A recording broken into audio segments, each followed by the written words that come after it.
más. En el nombre del Señor Jesús. Amén.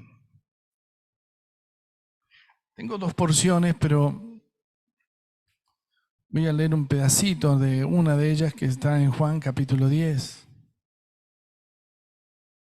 El Evangelio de Juan, el Señor está hablando a sus discípulos, o más bien, estaban sus discípulos y estaban todos los fariseos por allí, y ellos buscaban de alguna manera perturbar y contradecir al Señor. Entonces el Señor Jesús le habla de las ovejas y habla del buen pastor y habla de las ovejas. Si ustedes prestan atención, yo voy a leer un pedacito para que adentremos un poco en el mensaje, porque el mensaje de hoy es Dios Padre y Dios Hijo uno son. Y esa es la moción de Dios, del Señor Jesús, que usted y Dios también sean uno. Amén. Entonces dice el versículo 1, capítulo 10 de Juan, dice: les digo la verdad, el que trepa por la pared de un redil a escondidas, en lugar de entrar por la puerta, con toda seguridad es un ladrón y un bandido. Pero el que entra por la puerta es el pastor de las ovejas. El portero abre la puerta y las ovejas reconocen la voz del pastor y se le acerca. Llama a cada una por sus ovejas, por su nombre, y las lleva fuera del redil. Una vez reunido su propio rebaño, camina delante de las ovejas y ellas lo siguen porque conocen su voz. Nunca seguirán a un desconocido, al contrario, huirán de él porque no conocen la voz. Estos versículos hablan del Señor Jesús, hablándole a los fariseos y diciendo que Él es el pastor. Tengamos una ilustración del lugar. Estaban allí los fariseos y los judíos. Entre los fariseos estamos hablando que estaría el sumo sacerdote. Pero también estaban los discípulos y el Señor vino a decir, identificar quiénes eran sus ovejas.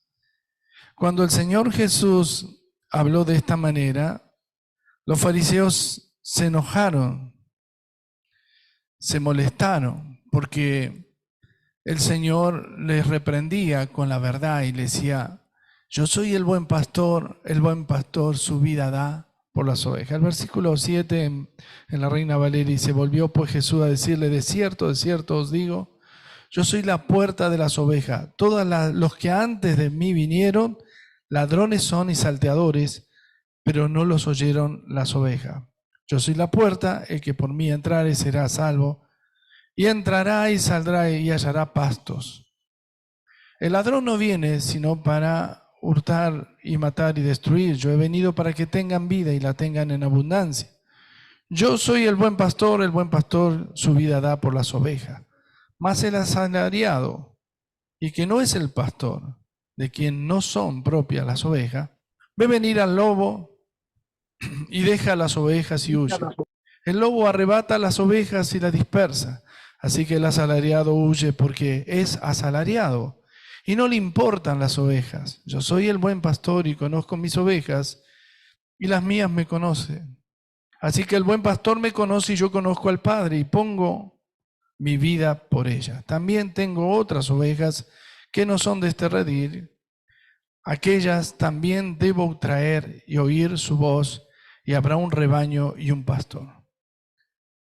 Porque me ama el Padre, porque yo pongo mi vida para volverla a tomar. Nadie me la quita, sino yo de mí mismo la pongo. Tengo poder para ponerla y tengo poder para volverla a tomar. Este mandamiento recibí de mi Padre. Volvió a haber disensión entre los judíos por estas palabras.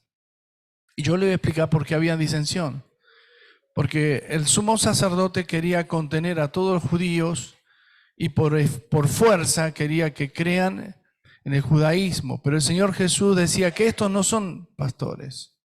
Estos son los asalariados que lo único que le interesaba el dinero, las ofrendas, pero que cuando ven el lobo o cuando ven la situación escapan.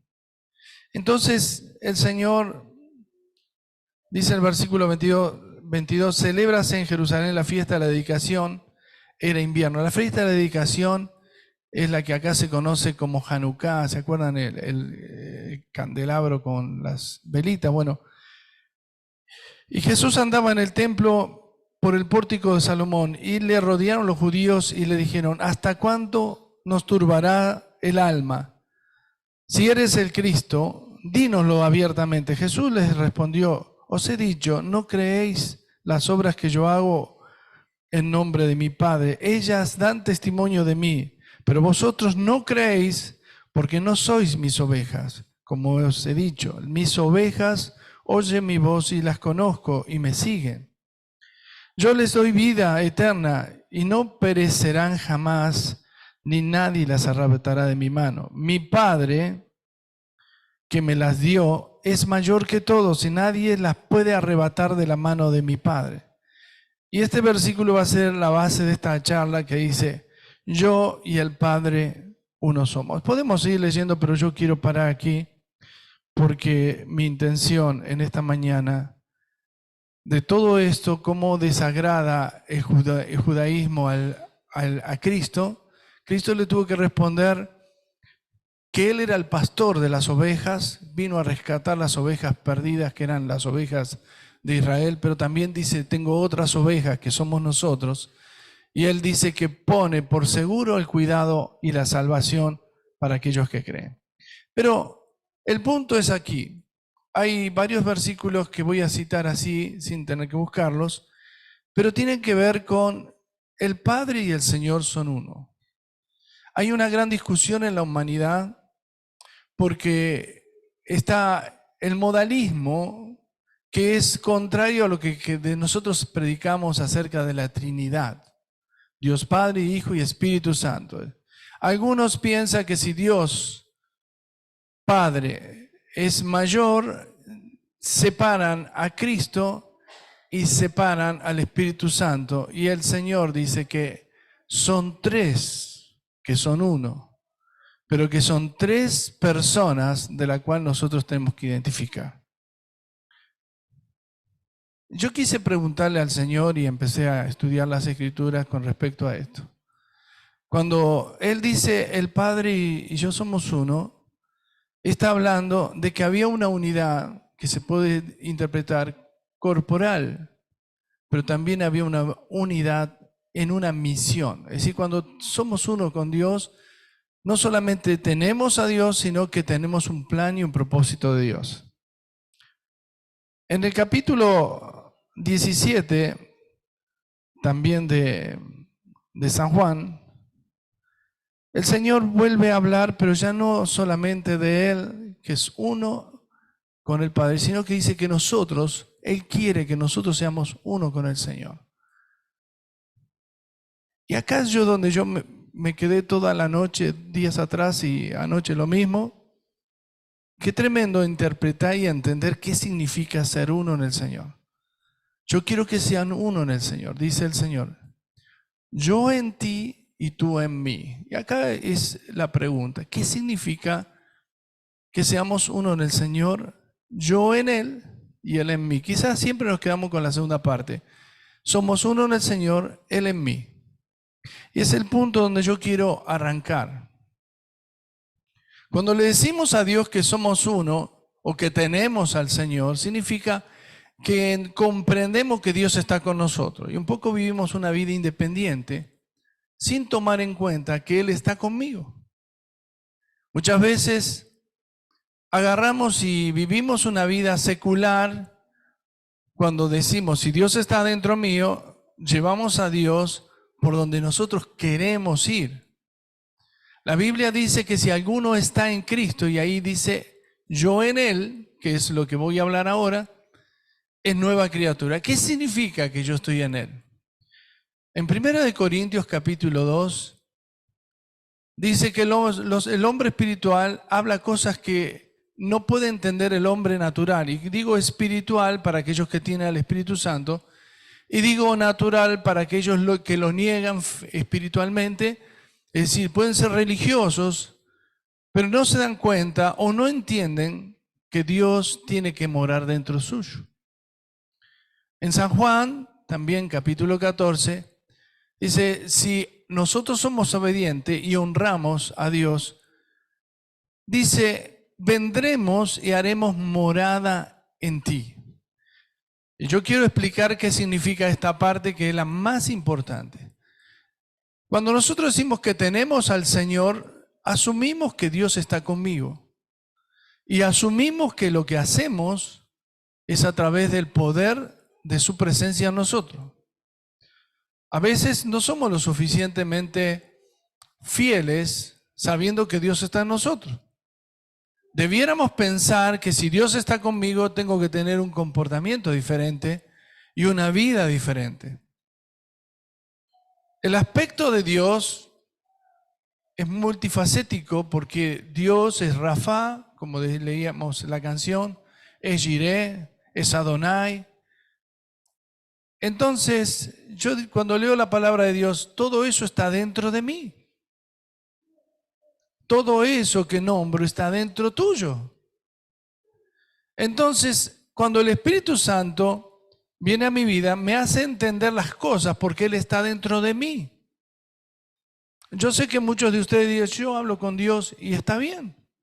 Dios quiere que tú hables con Él. En el capítulo 17 de Juan, dice así, vamos a leer. Dice, versículo 16, no son del mundo, hablando de nosotros, como tampoco yo soy del mundo. Santifícalo en tu verdad, tu palabra es verdad. Como tú me enviaste al mundo, así yo los enviaré al mundo. Y por ellos yo me santifico a mí mismo para que también ellos sean santificados en la verdad. Mas no ruego, dice el versículo 20, solamente por ellos, sino por los que han de creer en mí por la palabra de ellos. Para que todos sean uno, dice, como tú, Padre, en mí y yo en ti, y que también ellos sean uno en nosotros, para que el mundo crea que tú me enviaste. Y acá viene la segunda parte del entendimiento. Uno en mí, sí, decimos, el Señor está en mí. El Señor prometió una morada del Padre, el Hijo y el Espíritu Santo dentro tuyo. Y tu vida, tu ser, es una casa, una morada de Dios. De hecho, que si nosotros respetamos que Dios está con nosotros, obviamente tenemos que verificar que a veces lo conducimos a Dios y no tomamos en cuenta lo que Dios nos dice. Pero acá viene la parte que yo estoy dilatando y esperando para decir, que es uno en Él. ¿Qué significa? Como decíamos, que el hombre espiritual no puede ser juzgado porque tiene la mente de Cristo. Uno en Él es entrar en la habitación de Dios. Jesús y el Padre eran uno con el Espíritu Santo. Ustedes verán que cuando el Señor Jesús fue bautizado, eran tres personas: Dios Padre que habló del cielo, el Espíritu Santo que bajó como paloma, y el Señor Jesús que lo bautizaba Juan el Bautista. Ahí se aparecieron las tres personas. Uno lo vimos corporalmente, físicamente al Señor Jesús. Otro vimos que el Espíritu Santo bajó como paloma, pero no podemos verlo. No era una paloma, bajó como paloma. Y el tercero, que pudimos oír la voz del Padre. Ahí manifiesta la Biblia que esa Trinidad estaba unida con el Señor Jesús, el Padre y el Espíritu Santo. El Señor Jesús nos va hablando durante todo su trayecto ministerial que el Padre y Él eran uno. El Padre en Él y Él en el Padre. Y eso alteraba a los judíos. Y el Señor aquí en el capítulo 17 nos dice que Él quiere que nosotros también seamos uno en el Padre, que Él venga con nosotros, pero nosotros hacia Él. Y acá está el tema de esta mañana. Que cuando uno está en el Padre, entra en una dimensión espiritual. Y quiero decir, es una dimensión de la cual nosotros nos separamos de nuestra vida cotidiana para entender qué hay en la mente de Dios. Ahí en el capítulo 2 de 1 Corintios que estaba citando, ¿quién conocerá los pensamientos de Dios? Los que tienen el Espíritu Santo, dice. Es decir, que nosotros podemos entrar en la mente de Cristo y tener la mente de Cristo. Es decir, que nosotros podemos recibir el poder y la unción de Cristo. Señor Jesús decía, yo no te pido, Padre, que los quite del mundo, sino que los guarde del mal. Y quiero que sean uno como tú y yo somos uno. Yo en ti, tú en mí, tú en ellos y ellos en ti. Y esa parte es la más difícil, porque teóricamente nosotros hablamos, predicamos y vivimos. Pero nuestra relación espiritual con el Padre, en este caso, la hacemos a través del Espíritu Santo para poder entender lo que estamos hablando. Si yo soy en el Padre y soy en Cristo, hay algo que es evidente, soy una nueva criatura. La Biblia dice, si alguno está en Cristo. Nosotros podemos decir que estar en Cristo sería entender el mensaje del Señor y obedecer, pero es mucho más que eso. Porque si tú eres iluminado por estar en Cristo, vas a dejar las cosas viejas y Dios te va a hacer una persona diferente, una persona nueva. Yo veía anteayer un hermano que fue a predicar a la cárcel y habían bautizado unos cuantos y él estaba gozoso por eso, porque él sintió un privilegio de bautizar personas que son delincuentes. Porque una cosa es que alguien venga bien vestidito, adornadito y nadie sabe nada de él. Y otra cosa es que uno se va a una cárcel y por algo está en la cárcel. A días atrás contaba que esa misma persona vio un hermano en Cristo que se congregaba con él en una iglesia. ¿Y vos qué haces acá?, le dice. ¿Qué voy a hacer? Estoy preso por un delito. Ahora, ¿qué pasa cuando Dios viene al hombre? Transforma. ¿Qué pasa cuando vos vas a Dios? Te hace nueva criatura. Ir a Dios significa entrar en la habitación de Él, estar con Él. Dios te proporciona su poder, que es su unción, su autoridad, y los dones sería muy fácil que se manifiesten. Cuando uno está en Cristo es una nueva criatura. Cuando estamos en Cristo no podemos mirarnos como éramos en la carne, dice Pablo en Corintios. Y yo creo que a veces nosotros nos seguimos viendo como en la carne. Y será porque o mis ojos no están entregados correctamente o ese hermano no está en Cristo. Yo cuando leía esta porción me quedé preocupado, porque estar en Cristo hace la gran diferencia de los que dicen ser cristianos. Estar en Cristo es como el Espíritu Santo te lleva y te eleva al corazón de Dios. Cuando ustedes leen los Salmos van a ver que David era un hombre que cometió pecados, pero un hombre que tenía un corazón conforme al de Dios. Y el corazón es la mente, el pensamiento, las decisiones. No estamos hablando del órgano físico vital, estamos hablando del alma. El corazón del hombre es traicionero. Dice, guarda, hijo mío, tu corazón porque de él mana la vida, porque del corazón salen los adulterios, los homicidios, los robos, los abortos. Del corazón salen las mentiras. Del corazón sale la infidelidad, la inseguridad, el pesimismo. Pero Dios quiere hacer un nuevo corazón y para hacerlo, primero tiene que habitar en ese corazón. Y segundo, nosotros, sabiendo que Dios está aquí, tenemos que ir a Él que está adentro. ¿Cómo haces eso? Sin oración es imposible. Cuando vos orás, no estás hablando, Padre nuestro que estás en el cielo. El cielo es también tu corazón. Si Dios está contigo, puedes hablar a tu propio corazón y darte cuenta que el mayor enemigo que tenemos nosotros somos nosotros mismos, culpando al diablo o a la carne, sea como sea, pero somos nosotros los que decidimos no hacer lo que Dios nos está diciendo. En el versículo 21 dice de Juan 17, para que todos sean uno como tú, oh Padre, en mí, y yo en ti también, ellos sean uno en nosotros. Para que el mundo crea que tú me enviaste.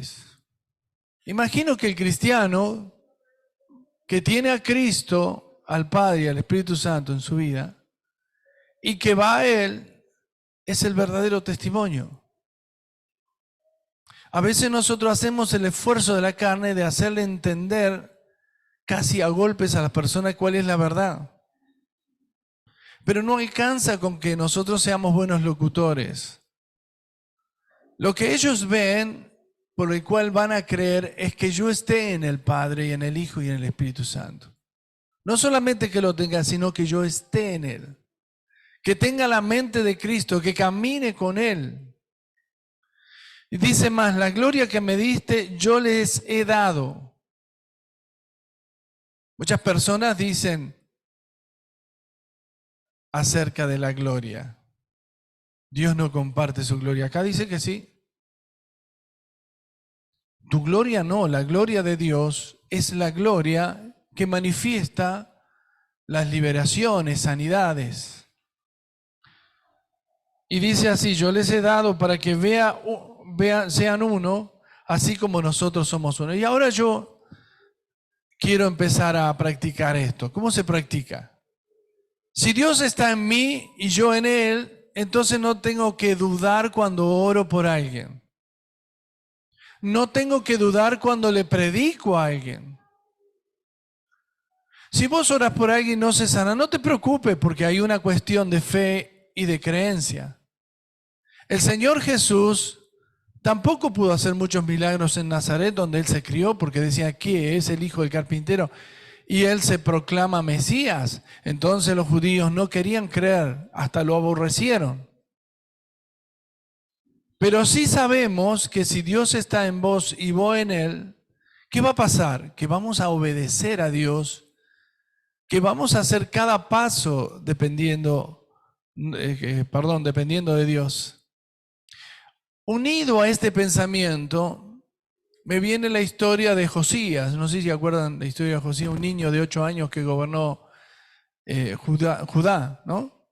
Él decía, mi padre era David, pero lo dijo genéricamente porque el padre de él fue lo peor que pudo haber tenido como rey Israel, y su abuelo lo mismo. Sin embargo, Josías dijo, yo caminaré en pos de Jehová.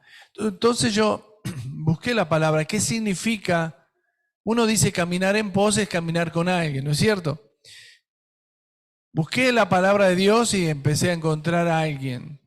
Encontré a Enoc. ¿Se acuerdan de Enoc? Un hombre que caminó con Dios. Entonces, ¿qué significa caminar con Dios o en pos de Dios? Y la definición más práctica que podemos tener es caminar pensando todo el tiempo en el Señor. Caminar en pos, dice la Biblia, y tener la mente de Cristo, dice la palabra, y estar en Cristo es siempre lo mismo. La diferencia es que si vos caminás en pos, es decir, que todo el tiempo está Dios en tu mente. Si está en tu mente, de lo que hablas en todo tiempo es de Dios. ¿No es cierto? O hablamos, vieron que a veces somos medio quejosos. Imagine que Dios nos está quejando. Nosotros nos quejamos, pero si tenés la mente de Cristo, no te quejes. Los discípulos, yo no estuve el domingo pasado, pido disculpas porque algunas personas nos enteraron que había un corte y la verdad es que no teníamos ni internet acá, no había señal. Yo no estuve, pero estuve cuando se cortó la luz. Pero yo me imagino que nosotros estamos fastidiosos porque no teníamos el aire prendido, el ventilador. Y yo veía al Señor Jesús con sus discípulos que se metían debajo de enramadas de más de 50 grados de calor. Y nadie se quejaba, nadie le molestaba. El Señor Jesús nos enseña que si tenemos la mente de Cristo nos dejamos de protestar, dejamos de enojarnos. Si nosotros caminamos en pos, entonces estoy caminando, escuchando, teniendo primero en cuenta a Dios y escuchando la voz de Dios para cada decisión que tomamos en el día. Una persona que tiene la mente de Cristo no se justifica diciendo el Señor me entiende, sino que diría el Señor me manda. ¿No es cierto? Usted vino acá porque Dios lo invitó, porque Dios le mandó y no le importó si hace frío, calor, llueve o lo que sea. ¿No es cierto? Algunos piensen, ¿no? Hoy el boleto de colectivo se puso caro. ¿No es cierto? Y quizá va a estar más caro inclusive. Pero no es una cuestión de la política por la cual tenemos que quejarnos. Es que Dios no quiere que nos quejemos. Porque si pagamos más caro por estar en su casa, entonces tenemos más bendición que si no hubiésemos pagado nada. Tenemos que creer que Dios es el que nos prospera. No somos nosotros porque somos inteligentes o el gobierno de turno que podría darnos mayores beneficios o menores. Es Dios el que te trajo hasta aquí. Cuando el pueblo de Israel fue invadido por los babilonios, perdieron todo lo que tenía y fueron llevados en esclavitud a Babilonia. Nabucodonosor no le importó si tenías casa o lo que tenías.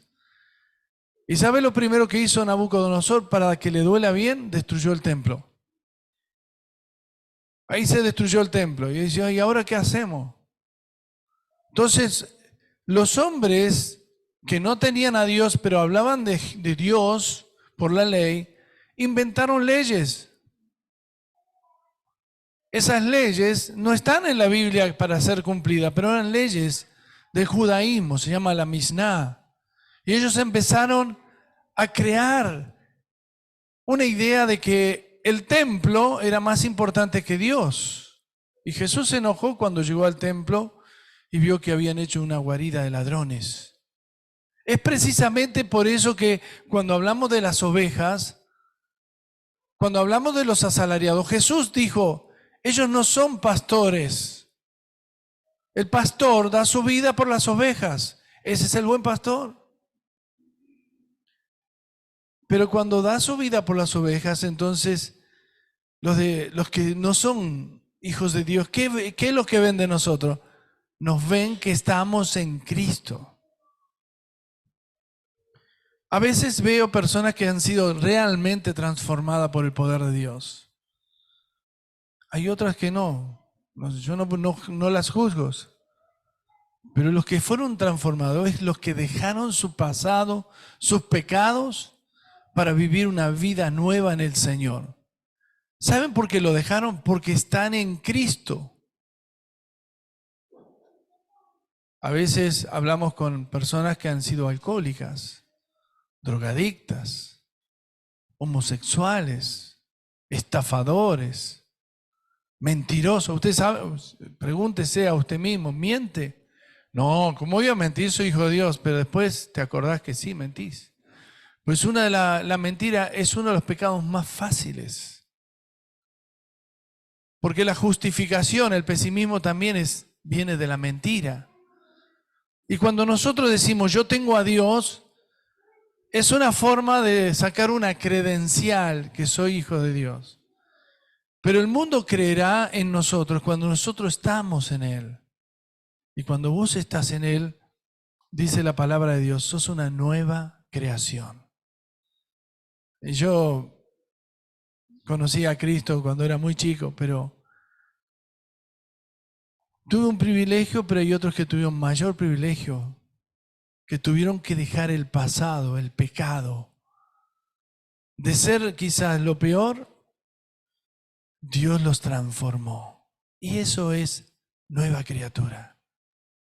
Yo oí decir muchas veces a un hermano aquí, cuando una persona es una nueva criatura, no vuelve al pecado anterior. No vuelve al pasado. Como dice Romanos 2, el que robaba no robe más.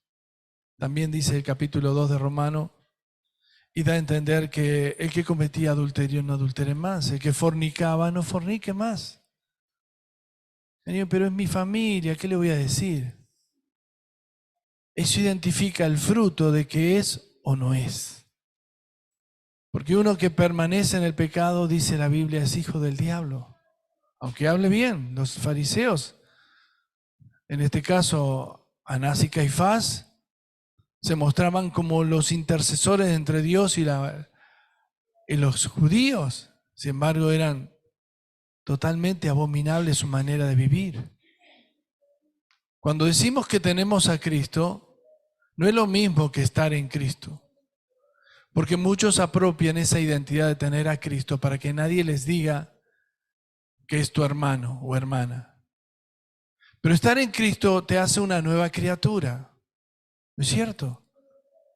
He visto muchas personas en mi vida que están en Cristo. ¿Y sabe qué es lo más asombroso? Que nunca más se apartaron del camino. Y lo segundo, más asombroso, es que dieron testimonio que sus vidas cambió.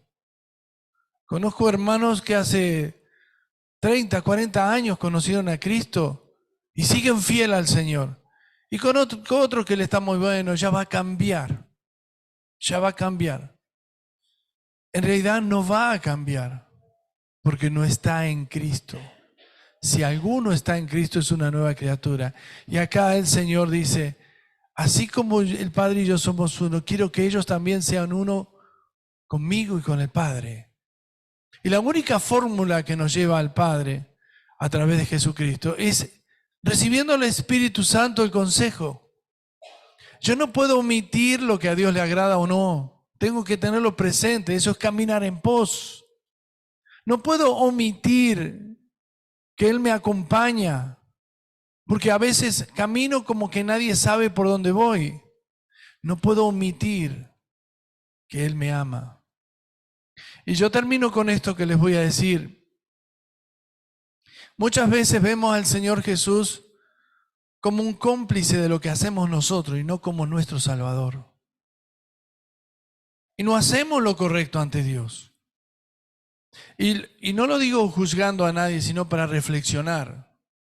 Porque a veces somos cómplices de otros y queremos involucrar que Dios bendice lo que está mal. ¿Usted cree que Dios sería cómplice de un ladrón que sale a robar? ¿Usted cree que Dios es cómplice de alguien que está cometiendo sexo ilícito? ¿Usted cree que Dios es cómplice mirando una pornografía? Dios no es cómplice. Dios dice, yo no soy cómplice de lo que tú haces. A veces lo metemos a Dios en nuestras complicidades con el mundo y con el mismo diablo. Como que Dios me entiende. Eso se llama complicidad, mis hermanos. Pero si tú quieres vivir una vida en el Señor, tienes que ir a Él. Y cuando tú vas a Él, tu máximo esfuerzo no es nada. Tú lo haces igual. Cuando vas a Él, todo lo que te viene del mundo no lo escuchas. Estamos viviendo una sociedad que está avasallada de malas noticias. Quizá algún día tengamos buenas noticias, pero la única buena noticia que podemos dar es que el Señor está con los que están con Él. No está con todos, sino con los que están con Él, con los que van a Él. Si alguno está en Cristo, es una creación nueva. Y no me vengo a acordar del pasado, yo no me acuerdo quién era antes. Las cosas viejas pasaron. Si fuiste un cristiano que te apartaste después de conocer a Cristo, creo que debes tener un dolor terrible en el alma por haberle fallado, por no haberlo tenido en cuenta, por haber puesto tus cosas en primer lugar antes que a Dios. Esta iglesia debiera ser multiplicada en 5 o 10 veces en un año, pero siempre hay algo más importante que estar en una reunión. Yo no estoy hablando de los enfermos, perdón. Estoy hablando de que a veces estamos buscando la iglesia cómoda, que tengamos todo a la mano, que nadie nos venga a correr, que tengo mi asiento, este es mío, o que tengo el aire acondicionado. Recuerdo una vez una hermana me dijo, no doy más, el calor no doy más. Tenemos unos ventiladores grandísimos que los sacamos por el ruido que hacía. Hicimos un esfuerzo, y ya no de iglesia, sino en lo personal, con algunos hermanos. Y compramos estos dos aires. Cuando pusimos el aire, digo, hermana, mirá, te pusimos el aire para que estés tranquila. Ah, no, me voy de la iglesia. Digo, qué lástima, se perdió de disfrutarlo. Nosotros lo disfrutamos. Esta mañana dije, uy, lo que va a venir de luz. Y el Señor me dice, no te hagas problema, yo soy el que la pago. Entonces, ¿cómo voy a hacer sufrir a sus hijos? Pero tenemos que aprender a poder soportarnos, a entender que a veces tenemos situaciones personales y le echamos la culpa a Dios cuando venimos a la iglesia. A veces no dejamos el exceso de trabajo y estamos siempre cansados y no tenemos ganas de venir a una reunión. A veces nos ocupamos en un montón de vanidades. Es más, a veces ni siquiera venimos a la reunión, pero nos vamos a pasear. ¿No es cierto? Y eso es lo que comúnmente pasa, sin juzgar a nadie, por favor no lo tome mal. Pero cuando usted está en Cristo, estar en la presencia de Dios no le duele nada. Yo me siento bien, quiero estar. No dormí, no importa, Dios me va a despertar. Hoy te hicimos despertar cuando cantamos la canción Los muros caen, ¿no? Yo me desperté, hasta yo tenía sueño. Ahí cuando empezamos los muros y más, escuchando la batería, tum, parecía que los muros se iban a caer de verdad y yo creo que se han caído. Tenemos que creer que tenemos una batalla contra el diablo y Dios te declaró la guerra el día que conociste a Jesús.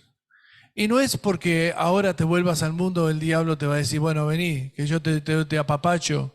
No, Satanás se va a desquitar y te va a dar con todo si te alejas de Dios. Aunque te parezca que te va bien. No es Dios el que te castiga, es el diablo que dice, tú eres un infiel. Tú crees que puedes, me hablas de Dios, me quieres echar a mí si tú eres tramposo y mentiroso. El diablo sabe que hay en nuestro corazón porque Él lo sembró. Entonces yo te quiero decir que vayas a Cristo, que seas en Él una nueva persona y entres en la confianza del corazón de Dios. Cuando tú vas a Cristo, ¿sabe? Y tú tienes a Cristo, ¿sabe qué va a pasar? Que todo lo que pidas se te otorgará, dice la palabra. Dice, si alguno está en mí y todo lo que y yo estoy en él, pide lo que quiera, dice. ¿Cómo dice? Si tú estás en mí, dice el Señor, y vos en él, ¿cómo no me di cuenta antes? Porque hay mucha gente que no está en el Señor, pero dice que lo tiene. Entonces le pide la bendición y no funciona.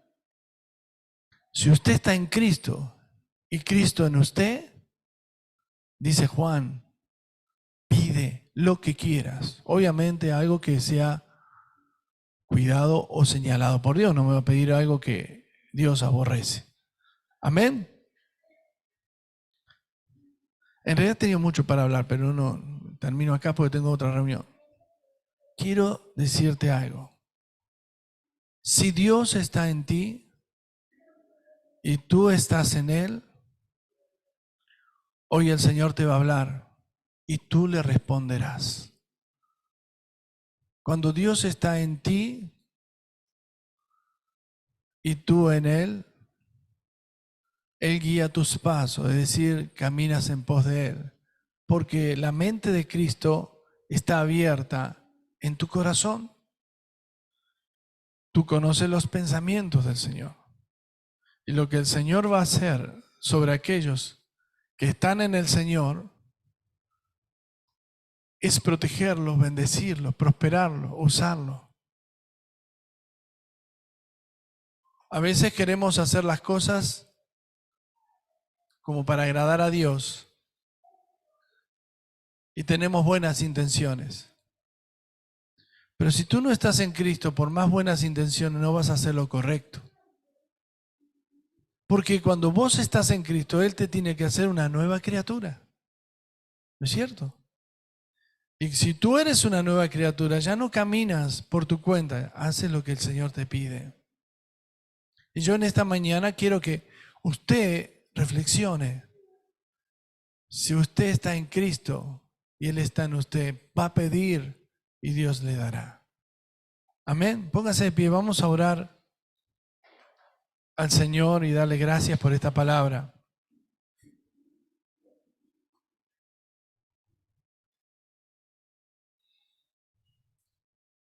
Cantamos Yahvé, quiere decir Jehová. Cuando nombras a Jehová, Él se acerca a ti. La Biblia dice, si hay 2 o 3 reunidos en mi nombre, yo estoy en medio. Pero hoy el Señor no solamente quiere estar en medio, sino dentro tuyo. Y que tú estés con Él. Que tu mente te lleve a reflexionar y pensar todo lo que el Padre dice. Por eso en esta mañana te voy a invitar a que cierres tus ojos. Y si no lograste hasta ahora estar en Él, quizás sea como una película que pasa por tu cabeza y te dice, tengo que dejar esto. O más allá de dejar esto, tengo que acercarme a Dios. Tengo que decirle, Señor, quiero ser una nueva criatura. Padre Dios, yo te doy gracias porque tú estás en mí y yo estoy en ti, Señor. Y es por eso, Señor, que todo el tiempo pienso en ti. Que cada palabra de las que tú me siembras en mi alma se transforman en fe.